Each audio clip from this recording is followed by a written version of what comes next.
In this video, I'm going to share with you the 3-step process that took my account from looking like this to start now looking like this, because with this account here, I have constant losses and constant winners, and my winners are bigger than the losses, so I will make money guaranteed. In this video, let me show you what I did, what you need to do, and what is very important for you if you want to make money in the market.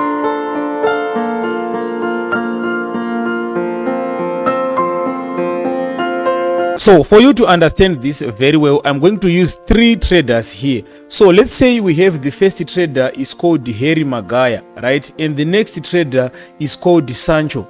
And then we have the third trader, which is Rashford, right? So with these people, they are all traders, and Harry, Sancho, and Rashford have got only $1,000 to trade. Each of them have got $1,000 to trade. So using the same strategy, getting the same results, these people are going to place different traders. So for Harry Maguire, as a risk taker as he is, he's going to be risking $1,000 per trade. So Harry is going to risk his $1,000 per trade on each trade. So Sancho is going to be risking $300 because he doesn't like having so much, being involved so much in the market.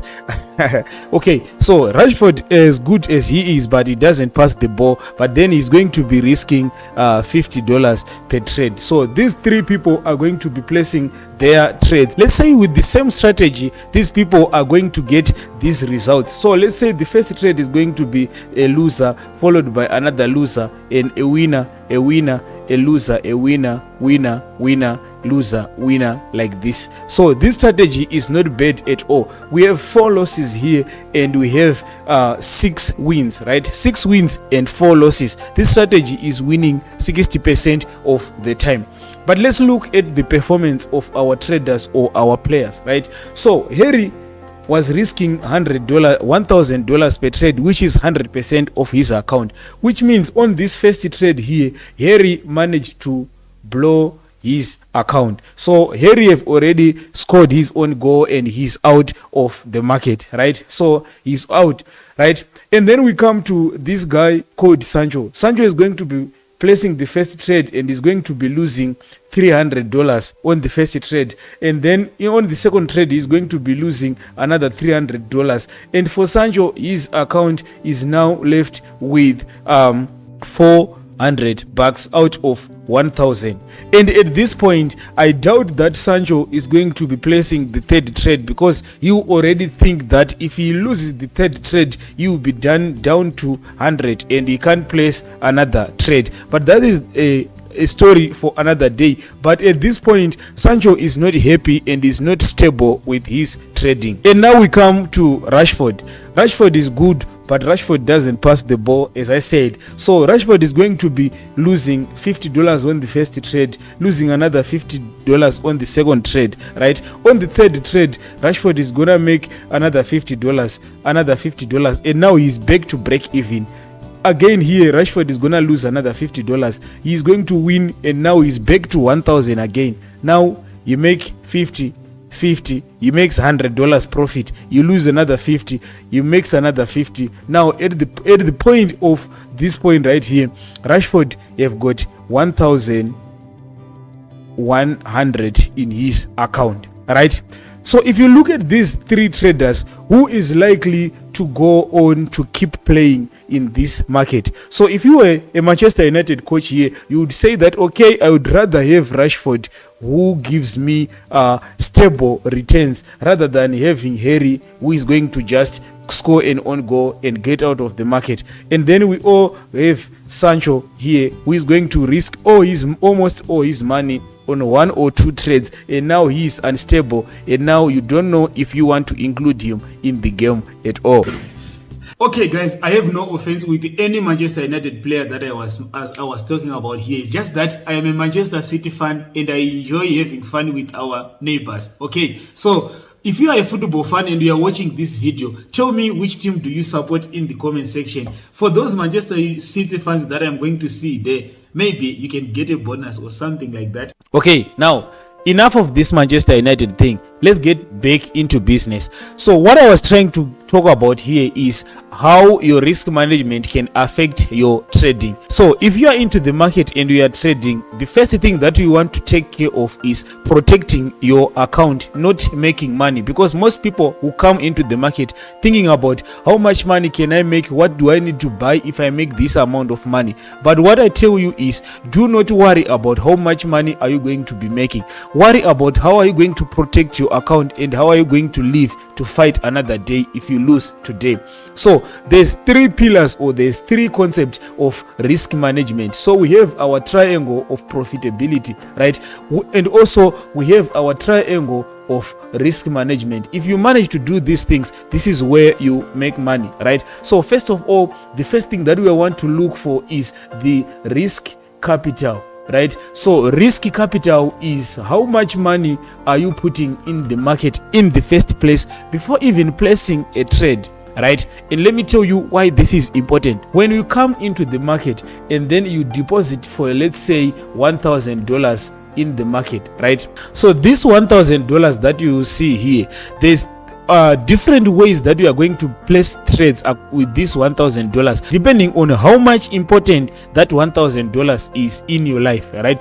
So if this $1,000 is the $1,000 that your life depends on, it means that the way that you are going to trade this $1,000 is different from someone who is taking this $1,000 as maybe a saving, that is saying, okay, I'm just saving this $1,000, I'm not going to put this money in my bank, I'm going to put it in the market so that I can trade it and try to grow it over a long period of time. Because if I'm saving money, for example, for the whole of next year, that means I also have the whole year to make to try and grow this $1,000. But if you have this $1,000 as the only money that you have, you need to pay the bills. That means you need to grow this $1,000 as fast as possible. And the way that you are going to trade this $1,000 is different, right? So my first advice is, do not trade the money that your life depends on. Trade your savings, but not your life savings, but some of the savings that you have that you want to invest on the side.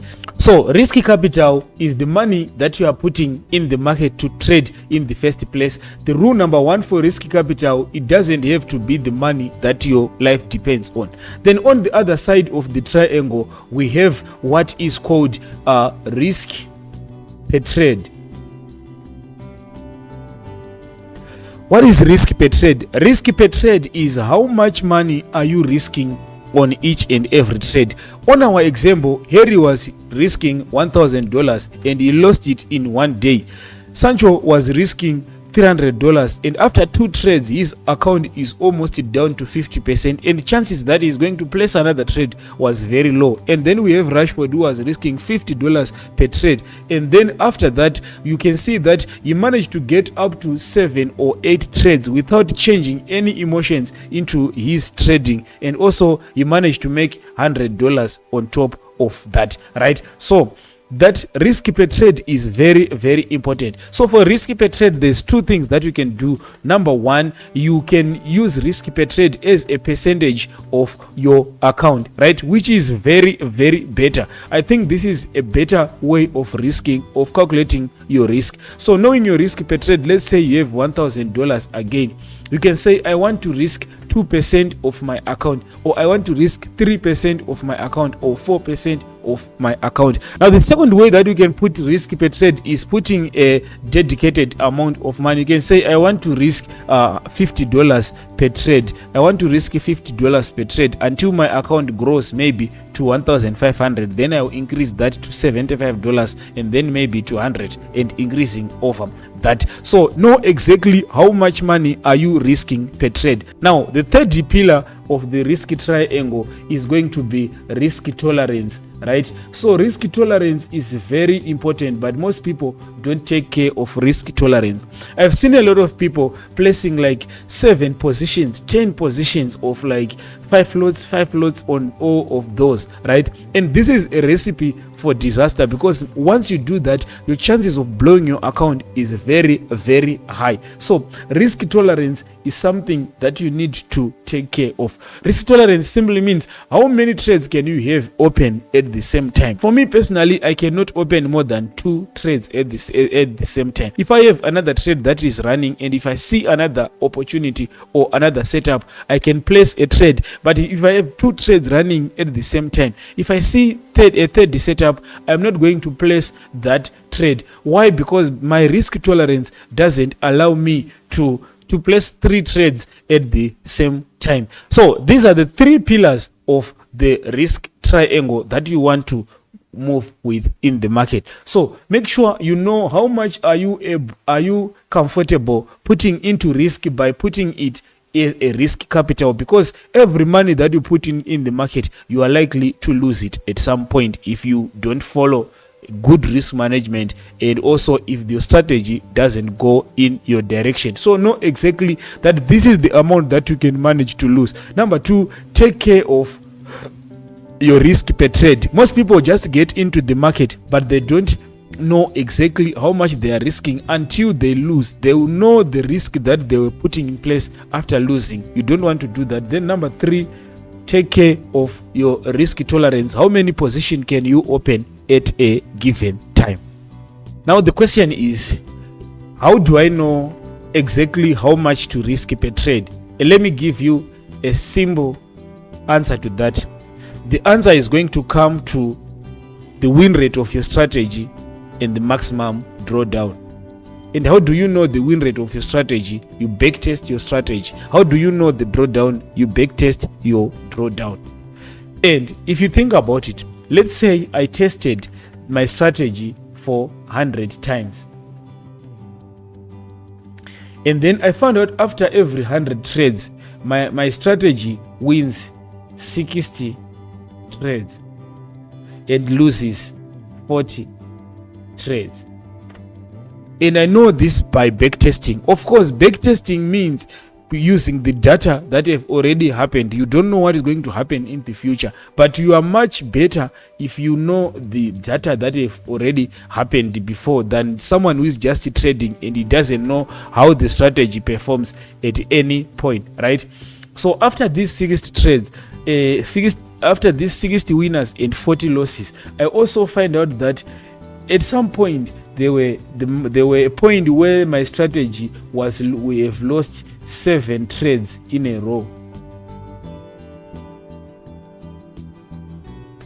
If my strategy loses 7 trades in a row, that means my maximum drawdown is 7 trades. So now when you come and you want to determine your risk per trade, you want to say, okay, if I was in the market with my real money, if the strategy was losing 7 trades in a row, does that mean I was going to get out of the market or not? And how do you know this? If I was risking 1% per trade on this strategy, that means at some point my total drawdown was 7%. And am I comfortable having my account going 7% down at any point? Yes, I might be if I'm risking 1%. But if I risk 10% per trade, you will find out that after these 7 trades, I have almost lost 70% of my account. So I can never trade 10% per trade on a strategy that have a 7 trade losing streak. If you are still struggling as a trader, I have a completely free trading masterclass. This course is going to give you a blueprint of what you need to do from zero to start making money in the market and how to build consistency from there. So make sure to click the first link in the description and get your course for completely free.